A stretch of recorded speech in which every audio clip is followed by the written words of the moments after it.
안녕하세요, 여러분. 살면서 경쟁이라는 단어를 얼마나 자주 접하시나요?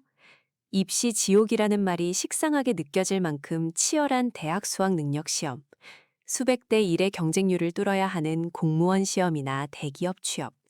우리는 끊임없이 평가받고 경쟁하고 때로는 좌절하며 살아가고 있습니다. 그런데 이런 피마르는 경쟁이 지금 우리만의 이야기가 아니었다는 사실을 아시나요?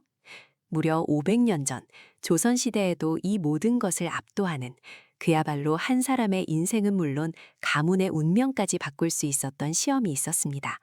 바로 과거 시험입니다. 현대사회의 경쟁과 흡사하면서도 또 그 당시만의 독특한 가치관과 문화가 녹아있는 이 시험 제도는 대체 왜 그렇게 치열했을까요?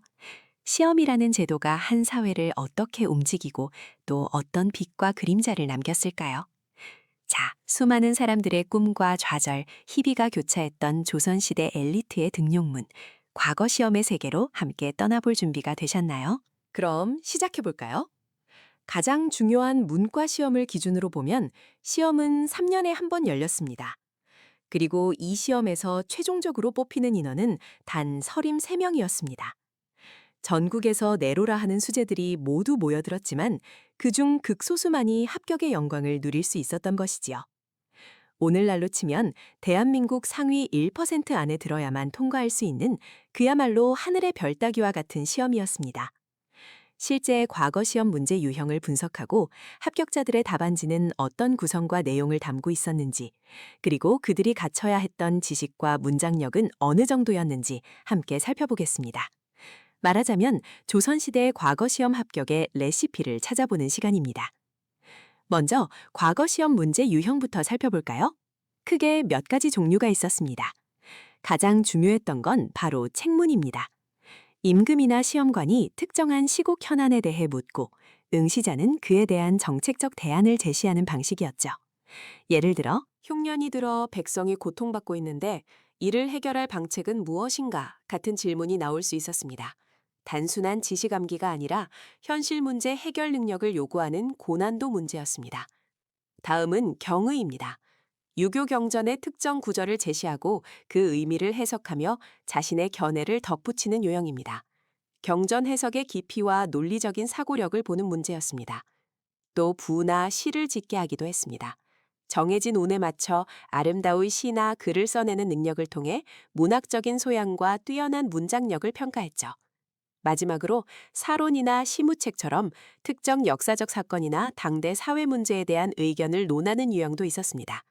이처럼 과거 시험은 단순히 누가 더 많이 외웠는지를 확인하는 자리가 아니었습니다. 그렇다면 합격자들의 답안지는 어떤 특별한 모습을 하고 있었을까요? 가장 중요한 건 바로 깊이 있는 통찰과 논리적인 설득력이었습니다.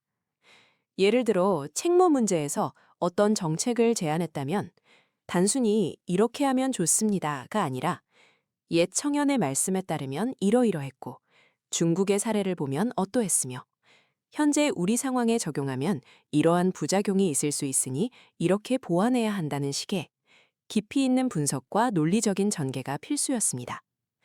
그 근거는 유교 경전과 역사서에서 찾아야 했고요.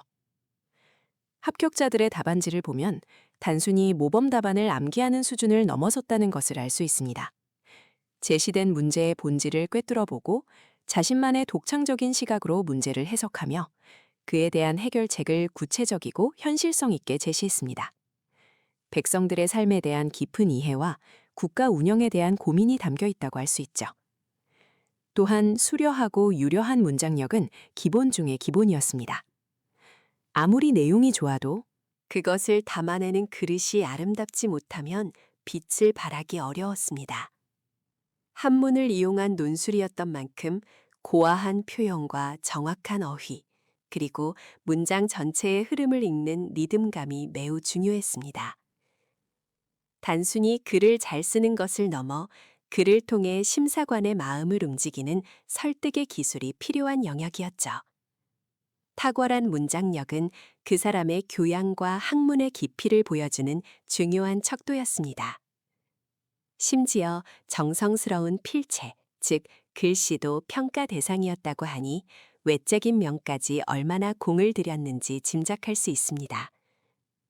그렇다면 이들은 어떻게 이런 능력을 갖추게 되었을까요? 첫째, 물론 해박한 지식입니다. 유교 경전은 물론이고 역사서, 중국의 다양한 제도와 문물, 당들 사회의 현안에 이르기까지 방대한 지식을 섭렵해야 했습니다.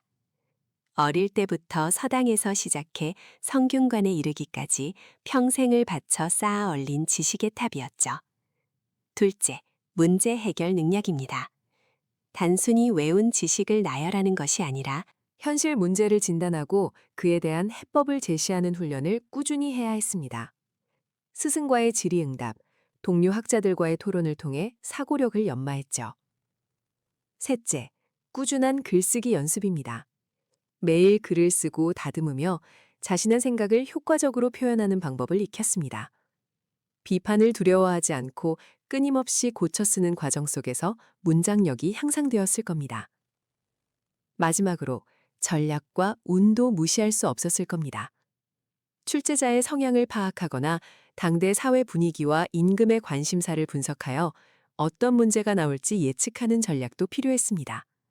그리고 아무리 뛰어난 실력을 갖췄어도 그날의 컨디션, 예상치 못한 돌발 상황, 심지어는 시험관의 주관적인 판단까지 운이라는 요소가 작용했을 가능성도 배제할 수 없습니다.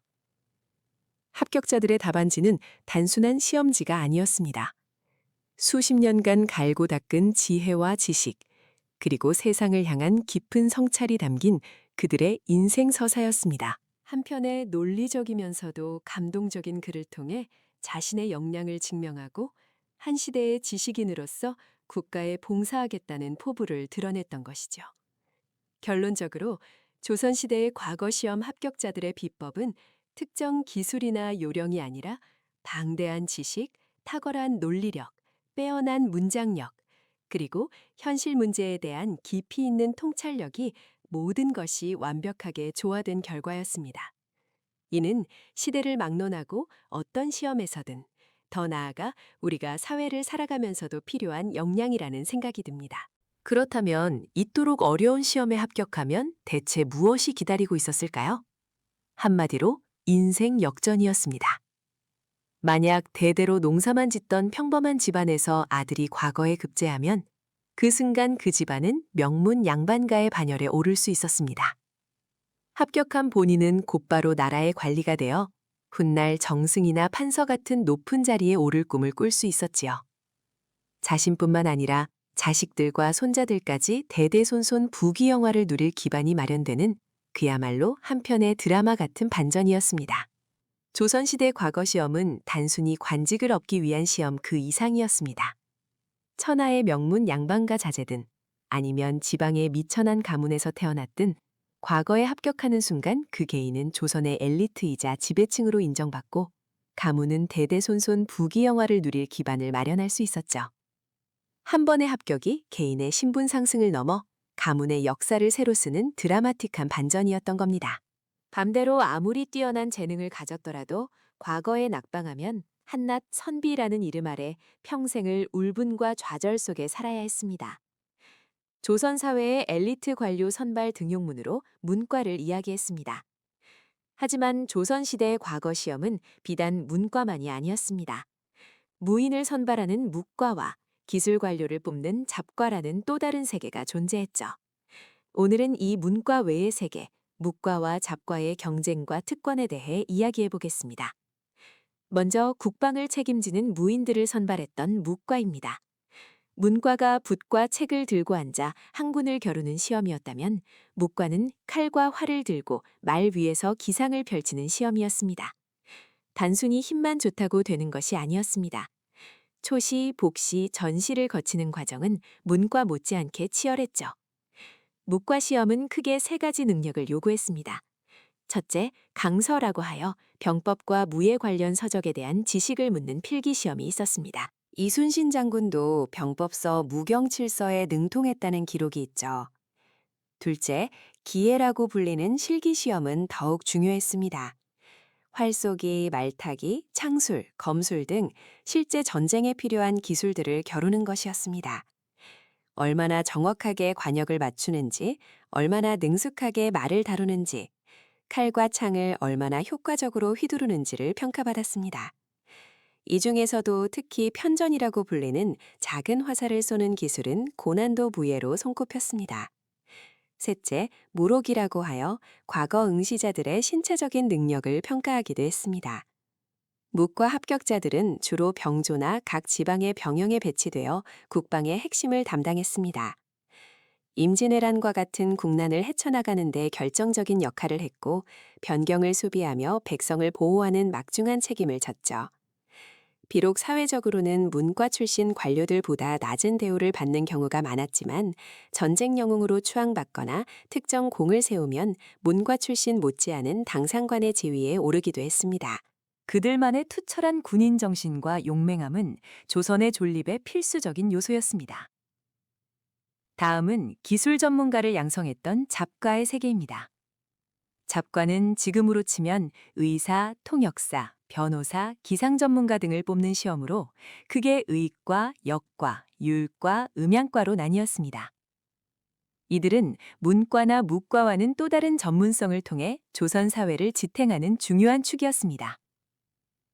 먼저 의과는 백성의 건강과 왕실의 질병을 책임지는 의원들을 선발했습니다. 동의보감과 같은 의학 서적에 대한 깊은 이해는 물론 실제 병증을 진단하고 치료하는 능력을 시험했죠. 왕실의 어위가 되는 것은 의원으로서 최고의 영광이었습니다. 역과는 외교의 최전선에서 활약할 통역사들을 뽑는 시험이었습니다. 중국어, 한어, 일본어, 외어, 몽골어, 몽어, 여진어, 청어 등 다양한 외국어에 능통해야 했으며 해당 국가의 문화와 지리에도 밝아야 했습니다. 역관들은 단순한 통역을 넘어 외교 사절로서 중요한 역할을 수행하며 때로는 막대한 부를 축적하기도 했습니다. 율관은 법률 전문가인 율관을 선발했습니다. 죄를 판단하고 형벌을 집행하는 데 필요한 대명률 등 법전 지식은 물론 실제 송사를 해결하는 능력을 보았습니다. 오늘날의 판검사와 유사한 역할을 수행했죠. 음양관은 천문, 지리, 관상 등을 다루는 전문가들을 뽑았습니다. 해와 달의 움직임을 관측하여 달력을 만들고 길흉을 점치거나 명당을 찾아내는 등 다소 신비로운 영역의 지식을 다루는 이들이었습니다. 이들의 역할은 농경사회였던 조선에서 특히 중요했습니다. 잡과 합격자들은 각 전문 분야에서 국가의 중요한 기능을 수행했습니다. 이들은 비록 문과 출신 관료들처럼 높은 관직에 오르기는 어려웠고 사회적으로도 중인 계층으로 분류되었지만 그들의 전문 지식은 어느 계층도 대체할 수 없는 귀중한 자산이었습니다. 이들은 각자의 자리에서 조선 사회의 실질적인 운영과 발전에 기여했습니다. 이처럼 조선시대 과거 시험은 단순히 학문적 능력을 평가하는 문과 외에도 국방을 책임지는 묵과, 그리고 다양한 전문 기술로 사회를 지탱하는 잡과를 통해 다층적인 인재 등용 시스템을 구축하고 있었습니다. 각기 다른 시험 과목과 경쟁 방식을 가지고 있었지만 이 모든 과거 시험은 국가를 운영하는 데 필요한 인재를 선발하고 그들에게 특권과 지위를 부여하는 중요한 장치였습니다. 문과가 유교적 이상을 구현하는 지배계층을 배출했다면 묵과는 용맹함으로 나라를 지켰고 잡과는 실용적인 지식으로 백성의 삶과 국가의 운영을 도왔습니다. 조선은 이 세 가지 과거를 통해 다양한 분야의 전문가들을 국가 시스템 안으로 흡수하며 복잡다단한 사회를 유지해 나갔던 것입니다. 조선시대 수험생의 삶은 어땠을까요? 공부가 제일 쉬웠어요 라는 말은 아마 통하지 않았을 겁니다. 이들에게 과거 시험은 인생의 전부이자 가문의 명운이 걸린 절대적인 목표였으니까요. 이른 아침부터 밤늦도록 혹은 밤을 새워가며 책과 씨름하는 것이 일상이었습니다. 서재에 틀어박혀 사서삼경을 통달하고 역대 명문장들을 필사하며 암기하는 것은 기본 중의 기본이었죠. 특히 중요한 것은 문장력과 시짓는 실력이었습니다. 과거 시험의 핵심 과목이었던 제술과 부는 하루아침에 되는 것이 아니었기에 매일 수많은 글을 쓰고 읊조리며 실력을 갈고 닦았습니다. 때로는 서원이나 향교에 들어가 집단으로 학문을 연마하기도 했고 이름난 스승을 찾아 먼 길을 마다치 않는 열정도 보였습니다. 하지만 결국은 자기 자신과의 싸움이었죠. 방대한 분량의 책을 외우고 또 외우며 지루함과 싸워야 했습니다. 하지만 이렇게 엄청난 노력에도 불구하고 과거는 바늘구멍과도 같았습니다. 조선시대 평균 합격률은 고작 1, 2%. 그러니 몇 번의 낙방은 예사였고 자연스럽게 장수생, 즉 노생이 생겨날 수밖에 없었습니다. 젊은 날 20살 전후로 시작된 과거 공부가 30, 40을 넘겨 50, 60까지 이어지는 일도 드물지 않았습니다. 청춘을 과거에 바쳤다는 말이 결코 과장이 아니었죠. 이들의 삶은 고단했습니다. 젊은 시절의 패기는 점차 좌절감과 무력감으로 변해갔고 이번에도 떨어지면 어쩌지 하는 심리적 압박은 상상을 초월했습니다. 가족과 주변의 기대를 저버렸다는 죄책감 또한 이들을 짓눌렀을 것입니다. 경제적인 어려움도 컸습니다. 과거 공부는 상당한 비용이 드는 일이었습니다. 책을 구하고 필사를 하고 때로는 스승을 모시는 데 드는 비용은 물론 생업에 종사하지 못하니 가세는 기울어 갈 수밖에 없었습니다. 노생이 되면 명예도 돈도 없는 실패자로 낙인 찍히기 십상이었죠. 하지만 이들의 고난 뒤에는 항상 묵묵히 버팀목이 되어준 가족들의 헌신적인 희생이 있었습니다. 한 집안의 모든 희망과 재산이 오직 한 사람의 과거 합격에 걸려 있었기 때문입니다. 어머니들은 귀한 비단옷을 팔고 폐물을 내다 팔아 자식의 책값을 마련했습니다. 아내들은 남편의 과거 뒷바라지를 위해 그진 일을 마다치 않고 생계를 꾸려나갔습니다. 때로는 집안의 마지막 논만마저 팔아 학비를 대는 일도 다반사였습니다. 조선시대 여성들에게 남편이나 아들의 과거 합격은 자신의 존재 가치를 증명하는 일이자 자식들의 미래를 결정짓는 중요한 열쇠였습니다. 그래서 그들은 어떠한 고난도 감수할 준비가 되어 있었습니다. 하지만 만약 끝내 합격하지 못한다면 그 희생은 고스란히 가족의 짐이 되었습니다.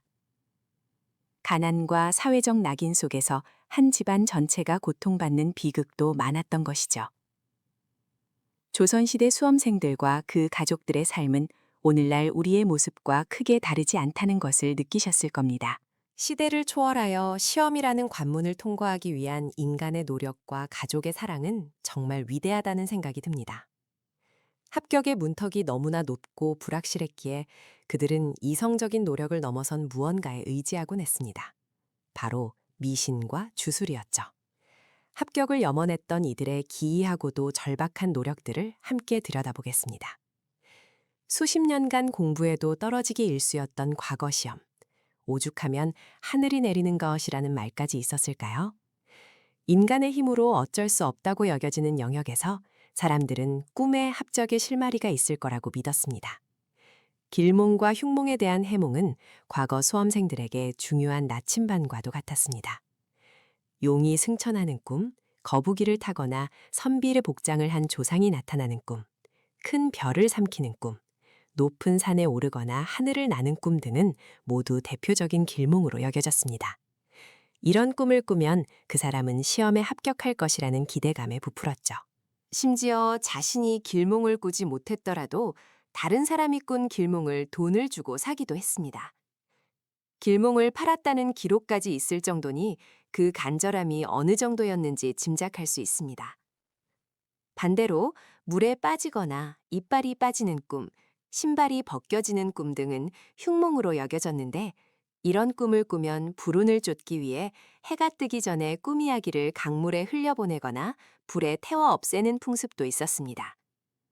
시험을 앞두고는 온갖 금기사항과 징크스들이 수험생과 그 가족들을 옥죄었습니다.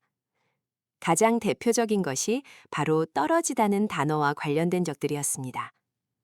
시험에 떨어질까봐 무엇인가를 바닥에 떨어뜨리는 행위 자체를 금기시했고 떨어지는 떡이라 하여 바닥에 떨어진 떡은 절대 먹지 않았습니다. 심지어 시험 기간에는 떨어질까봐 방문을 닫지 못하게 하는 경우도 있었다고 합니다. 또 미끄러지다는 말을 시험에 낙방하는 것에 비유했기 때문에 미역국처럼 미끄러운 음식을 먹지 않는 것은 기본 중의 기본이었습니다.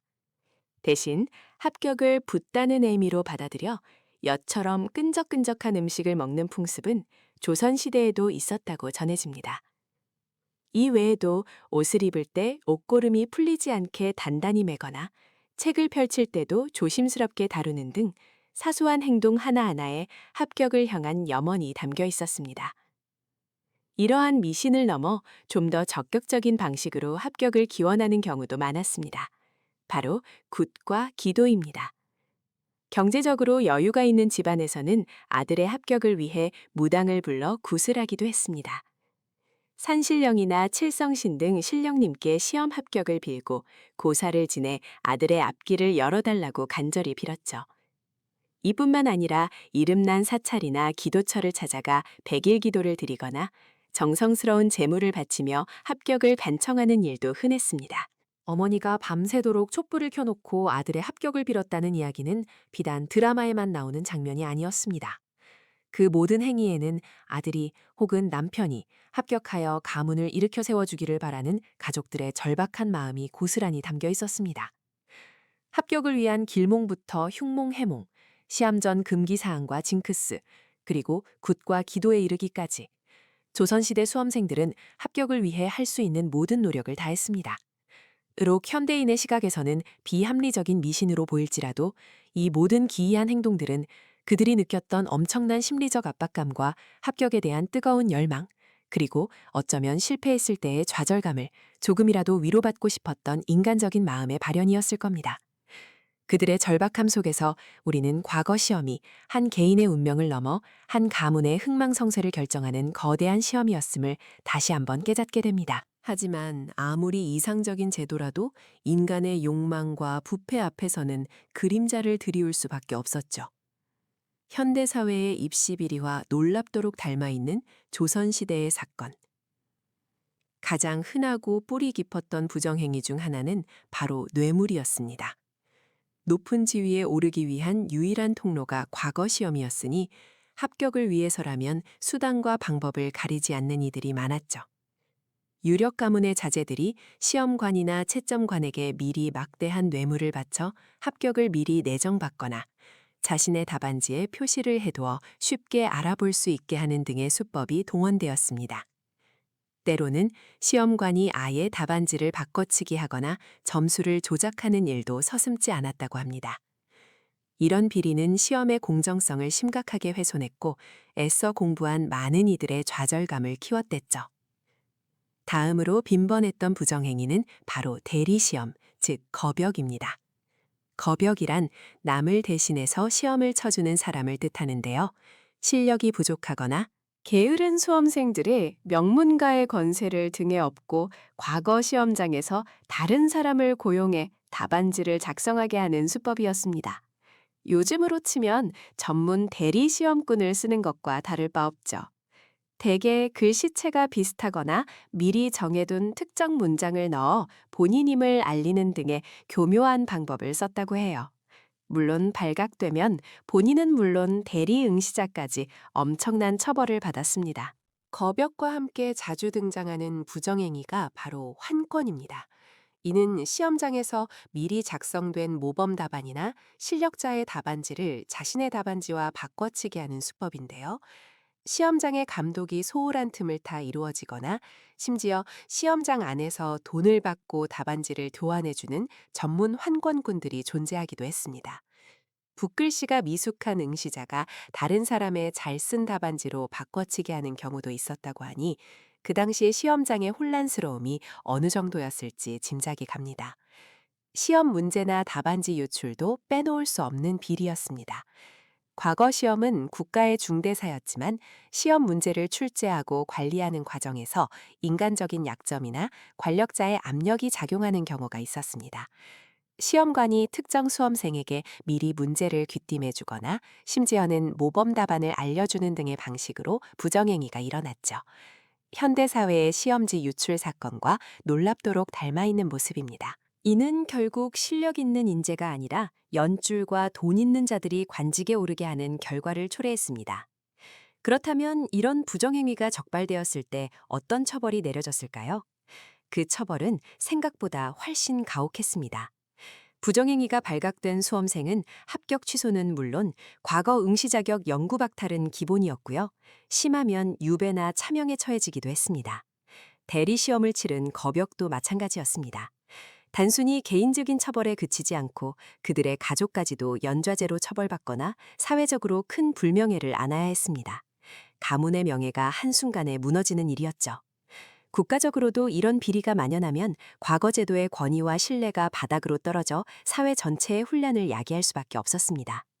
이러한 문제들을 막기 위해 조선시대에도 다양한 시도를 했습니다. 예를 들어 답안지에 본인의 이름을 쓰지 못하게 하는 묵호제도나 여러 명의 채점관이 교차 채점하는 방식, 심지어 시험장을 폐쇄하고 응시생수를 제한하는 등 여러 노력을 기울였죠. 결국 조선시대 과거 시험의 부정행위와 비리는 아무리 엄격한 제도라 할지라도 인간의 탐욕과 불공정 앞에서 얼마나 취약해질 수 있는지를 보여줍니다. 능력과 실력보다는 배경과 돈이 통하는 사회가 되어버린다면 그 사회의 미래는 밝을 수 없겠죠. 현대 사회의 입시 비리나 채용 비리 논란이 끊이지 않는 것을 보면 어쩌면 우리는 조선시대와 크게 다르지 않은 고민을 하고 있는지도 모르겠습니다. 과연 우리 사회는 이런 어두운 그림자를 어떻게 극복해 나가야 할까요? 다음 시간에는 과거 시험 합격 이후 관직 생활의 시작과 그 과정에서 겪는 또 다른 이야기들을 들려드리겠습니다. 기대해 주세요. 자, 지난 시간까지 조선시대 과거 시험이 얼마나 힘들고 치열했는지 알아봤습니다. 수많은 인재들이 몇십 년을 바쳐 도전했고 그중 극소수만이 합격의 영광을 안았죠. 그렇다면 대체 이 합격자들은 무엇이 달랐을까요? 그들은 어떤 특별한 비법을 가지고 있었을까요?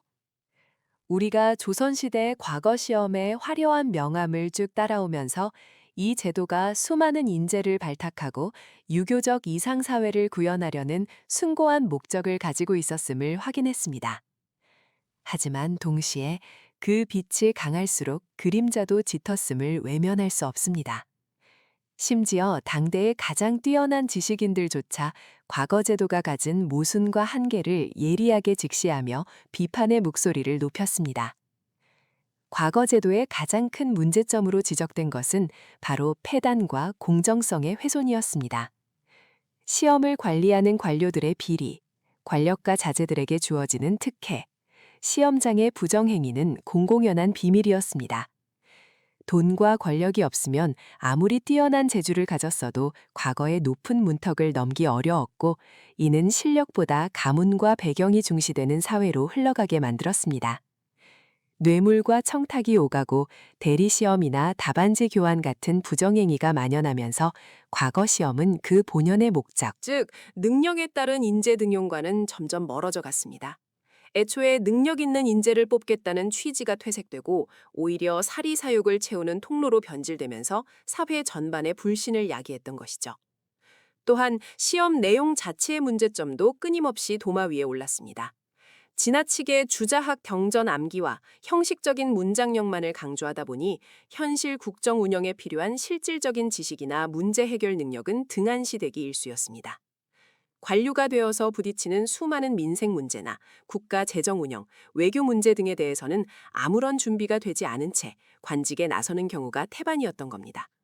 이는 그저 고루한 경전 지식만을 읊는 탁상공론가를 양성할 뿐 진정으로 백성을 위한 정치를 할 실학자를 배출하지 못한다는 비판에 직면했습니다. 이러한 문제들을 누구보다 날카롭게 지적하고 개혁을 주장했던 인물들이 바로 실학자들이었습니다. 특히 다산 정약용 선생은 과거 제도가 지닌 한계를 명확히 인식하고 그 대안을 제시했던 대표적인 지식인입니다. 정약용은 과거 시험이 재주와 지혜가 아닌 오직 암기력과 글재주만을 측정한다며 이는 국가에 필요한 인재를 뽑는 데 매우 비효율적이라고 비판했습니다. 그는 문과 만능조의를 배격하고 산술, 의학, 지리 등 다양한 실용학문을 익힌 인재를 등용해야 한다고 주장했습니다. 단순히 시험을 통해 뽑는 방식 대신 덕망 있는 인물을 추천하는 천거제의 확대나 지역별 인재 등용을 위한 향촌 과거의 도입 등 구체적인 개혁 방안까지 제시했죠. 유형원, 이익과 같은 선구적인 실학자들 역시 과거 제도가 형식주의에 빠져 인재 등용 기능을 성실하고 오히려 사회 문제를 야기한다고 보며 실용적인 교육과 함께 과거 제도 개편의 필요성을 역설했습니다. 물론 이러한 개혁 시도들이 항상 성공으로 이어진 것은 아니었습니다. 정약용 선생을 비롯한 많은 개혁가들의 목소리는 당시 기득권층의 강한 저항에 부딪히기 일쑤였습니다. 과거 제도는 단순히 인재를 뽑는 제도를 넘어 당시 사회의 권력 구조와 기득권을 유지하는 중요한 장치였기 때문입니다. 새로운 변화를 시도하려는 움직임은 낡은 질서를 지키려는 세력에 의해 번번이 좌절되곤 했습니다. 부분적인 수정이나 보완이 이루어지기도 했지만 과거 제도의 근본적인 개혁은 결국 성공하지 못하고 조선 말기까지 이어졌습니다. 과거 제도가 지닌 모순을 직시하고 더 나은 미래를 꿈꿨던 당대 지식인들의 비판은 비록 당장 큰 변화를 이끌어내지 못했을지라도 우리에게 중요한 교훈을 남깁니다. 아무리 좋은 취지로 시작된 제도라도 시간이 흐르고 환경이 변하면 본래의 의미를 잃고 부작용을 낳을 수 있다는 점입니다.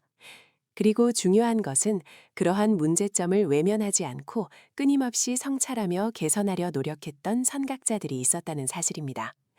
결국 조선의 과거 시험은 1894년 갑오개혁 때 최종적으로 폐지되기에 이릅니다. 한 시대의 상징과도 같았던 제도가 막을 내린 것이죠. 하지만 과거 제도가 남긴 비판적 성찰은 오늘날 우리 사회의 수많은 시험 제도, 인재 선발 방식에도 여전히 유효한 질문을 던지고 있습니다. 우리는 과연 올바른 방식으로 능력을 평가하고 사회에 필요한 인재를 제대로 뽑고 있는가? 과거 지식인들의 치열한 고민은 21세기 대한민국을 살아가는 우리에게도 끊임없이 질문하고 답을 찾아가야 할 숙제임을 보여주고 있습니다. 앞선 장들에서 우리는 조선 과거 시험이 얼마나 대단하고 이상적인 제도였는지 살펴봤습니다. 하지만 역사의 모든 제도가 그렇듯 과거 제도 또한 영원히 그 본래의 순수성을 지킬 수는 없었습니다. 특히 조선 후기로 접어들면서 과거는 변질과 몰락의 길을 걷기 시작합니다. 오늘은 그 어두운 그림자를 따라가 볼까 합니다. 조선 후기로 접어들면서 국가는 심각한 재정난에 허덕이게 됩니다. 그리고 이 위기 속에서 권력자들은 나라를 살리기보다는 자신들의 배를 불리는 방법을 택했죠. 바로 매관매직이었습니다. 돈만 있으면 관직을 살 수 있었고 심지어 시험에 합격하지 않아도 벼슬을 얻을 수 있었습니다. 심지어 한양 저작거리에서는 어느 관직이 얼마 하는 이야기가 공공연하게 나돌 정도였습니다. 재물만 있다면 무능해도 고위관직에 오를 수 있었고 유능해도 가난하면 등용될 기회조차 얻기 힘들었던 겁니다. 이런 상황에서 누가 정의로운 인재가 되어 나라에 봉사하겠다는 순수한 마음으로 공부할 수 있었을까요? 과거 시험은 더 이상 능력 있는 인재를 선발하는 공정한 제도가 아니었던 것이죠. 매관매직이 제도의 정신을 훼손했다면 당파 싸움은 제도의 형식마저 망가뜨렸습니다. 조선 건국 초기부터 존재했던 당파는 후기로 갈수록 그야말로 살벌한 권력투쟁으로 변질되었고 과거 시험은 이 싸움의 가장 강력한 무기 중 하나로 전락했습니다. 자신들의 당파가 정권을 잡기 위해 시험 문제를 특정 인물에게 유리하게 출제하는 것은 물론 채점 기준을 자의적으로 바꾸거나 심지어 답안지를 바꿔치기 하는 일도 비일비재했습니다. 반대 당파 인물들은 아무리 뛰어난 실력을 갖췄더라도 과거에 급제하기가 하늘의 별 따기보다 어려웠습니다. 과거 시험은 인재 등용의 공정한 사다리가 아니라 특정 세력의 권력을 유지하고 강화하는 도구로 전락했던 겁니다. 이런 변질된 과거 제도는 사회 전반에 걸쳐 심각한 후유증을 남겼습니다. 첫째, 국가 행정 시스템은 심각하게 마비되었습니다. 돈으로 산 관직에 앉은 이들이 백성을 위해 제대로 된 정치를 펼칠 리 만무했고 그 피해는 고스란히 백성들의 고통으로 이어졌습니다. 둘째, 노력하면 성공할 수 있다는 사회의 가장 기본적인 신뢰와 공정성이 뿌리부터 흔들렸습니다. 아무리 노력해도 기회가 주어지지 않는 사회는 백성들에게 절망만을 안겨주었고 국가에 대한 기대와 희망을 앗아갔습니다. 셋째, 진정으로 나라를 위하고 봉사할 역량을 갖춘 수많은 인재들이 좌절했습니다. 아무리 밤낮으로 학문에 매진하고 뛰어난 경륜을 쌓아도 돈과 배경이 없으면 출세의 문은 굳게 닫혔으니 그들의 울분은 감히 헤아릴 수 없었을 겁니다. 이러한 인재들의 좌절과 분노는 결국 사회 전반의 불안과 밀란으로 이어지는 중요한 촉발제가 되었습니다. 한때 조선을 지탱하고 찬란한 문화를 꽃피웠던 과거 제도는 그렇게 시대의 부패와 권력 다툼 속에서 본래의 의미를 잃고 몰락의 길을 걸었습니다. 완벽한 제도는 없었을지언정 그 근본적인 정신과 이상이 훼손되었을 때 어떤 비극적인 결과를 초래하는지 조선 후기의 과거 제도는 우리에게 뼈아픈 역사적 교훈을 남기고 있습니다. 제도의 성공과 실패는 결국 그 제도를 운영하고 지켜나가는 사람들의 손에 달려 있다는 것을 말이죠. 자, 이제 드디어 조선 최고의 교육기관 성균관으로 들어가 볼 시간입니다. 단순한 학교가 아니었어요. 이곳은 미래를 이끌어갈 인재들이 공부하고 토론하고 때로는 정치에까지 직접 참여하며 뜨거운 청춘을 불태우던 역동적인 캠퍼스였습니다. 성균관 유생들의 하루는 어땠을까요? 아침 일찍 일어나 유교 경전을 암송하고 스승의 강의를 듣는 것으로 시작됩니다. 사서 삼경은 물론 역사서와 문학까지 폭넓게 공부했죠. 매일매일 강경이라 하여 경전을 읽고 해석하는 시험을 보고 제술이라 하여 시나 부, 표 같은 글쓰기 시험을 치렀습니다. 밥 먹는 시간까지도 출결 점수에 포함될 정도로 학업은 엄격했고 그들의 학업 성취는 나중에 과거 시험을 통과하고 관직에 나아가는데 결정적인 영향을 미쳤습니다. 성균관은 그야말로 입학이 곧 절반의 성공이라는 말이 나올 정도로 엘리트 코스였던 셈이죠. 하지만 그들의 삶이 오로지 공부뿐이었을까요? 아니요. 젊은 혈기 넘치는 유생들에게도 여가와 문화생활은 분명히 존재했습니다. 밤늦도록 동제와 서재에서 친구들과 함께 시국을 논하거나 격렬한 학문 토론을 벌이기도 했고요. 때로는 주전부리로 즐기거나 활쏘기 같은 운동으로 심신을 단련하기도 했습니다. 친구들과 함께 시를 짓고 낭송하는 풍류를 즐기기도 했을 테고요.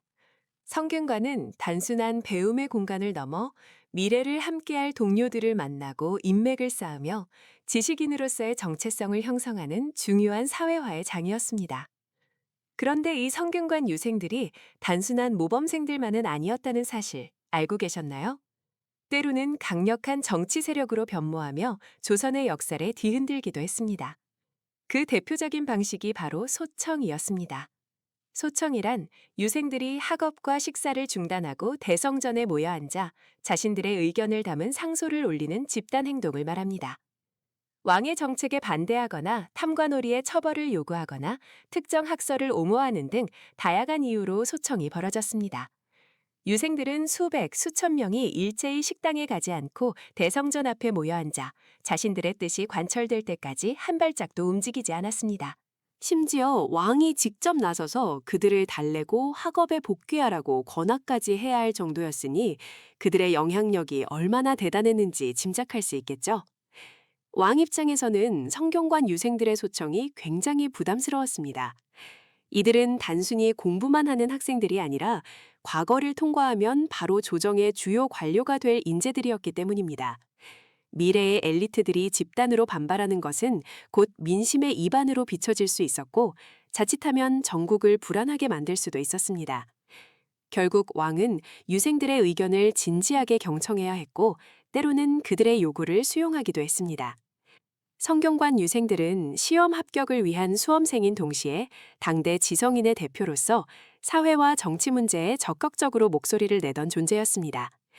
그들의 캠퍼스 라이프는 단순히 책상에 앉아 공부하는 것만을 의미하지 않았습니다. 미래를 향한 치열한 학문 탐구, 동료들과의 깊은 교류, 그리고 불의에 맞서 정의를 외치던 뜨거운 열정까지. 이 모든 것이 한데 어우러져 조선의 미래를 만들어가는 중요한 과정이었던 셈입니다.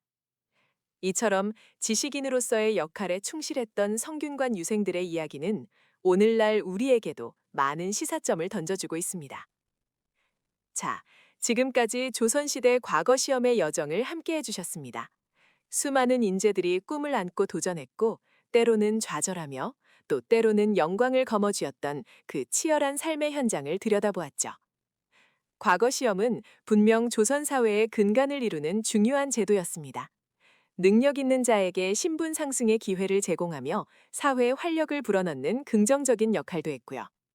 그 이상과 목표는 현대의 우리가 추구하는 공정한 경쟁과 실력주의와 맞닿아 있다고 할 수 있습니다.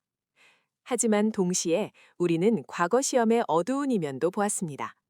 합격만을 위한 맹목적인 암기, 부정부패의 유혹, 그리고 그 과정에서 수많은 청춘들이 겪어야 했던 좌절과 비극은 오늘날 우리에게도 깊은 성찰을 요구합니다. 생각해보면 현대 사회에도 과거 시험과 크게 다르지 않은 시스템들이 존재합니다. 몇 날 밤을 새워가며 책상에 앉아 있는 우리의 모습이 과거 시험을 준비하던 선비들의 모습과 겹쳐 보이지는 않나요? 조선시대의 과거 시험은 우리에게 질문을 던집니다. 과연 경쟁의 본질은 무엇이며 우리는 그 속에서 무엇을 얻고 잃어가고 있는가? 단순히 더 높은 자리에 오르고 더 많은 것을 획득하는 것이 성공의 유일한 척도일까요? 아니면 그 과정에서 우리가 추구해야 할 가치, 예를 들어 진정한 학문의 즐거움이나 인격적 성장 같은 것들은 놓치고 있지는 않은가 말입니다. 선비들이 수십 년을 바쳐 시험을 준비하고 때로는 온 가족의 희생까지 감수해야 했던 그 절박함은 오늘날에도 우리 삶의 무게로 다가옵니다. 하지만 중요한 것은 그들이 단지 합격만을 위해 살지 않았다는 사실입니다. 학문 자체를 사랑하고 올바른 인재가 되고자 했던 마음이 있었기에 설령 낙방하더라도 다시 붓을 들 수 있었던 것이죠. 과거 시험은 사라졌지만 그 속에 담긴 인간의 욕망, 희망, 그리고 좌절의 서사는 시대를 초월하여 우리에게 깊은 메시지를 전달합니다. 자, 이렇게 조선시대 과거 시험에 대한 대장정이 마무리되었습니다. 이 이야기가 여러분의 삶에 작은 울림이 되었기를 바랍니다. 오늘 영상이 유익하셨다면 좋아요와 구독 버튼 꼭 눌러주시고요. 알림 설정까지 해두시면 앞으로 올라올 흥미로운 역사 이야기들을 놓치지 않으실 겁니다. 다음에 또 다른 역사 속 이야기로 다시 찾아뵙겠습니다. 시청해주셔서 대단히 감사합니다.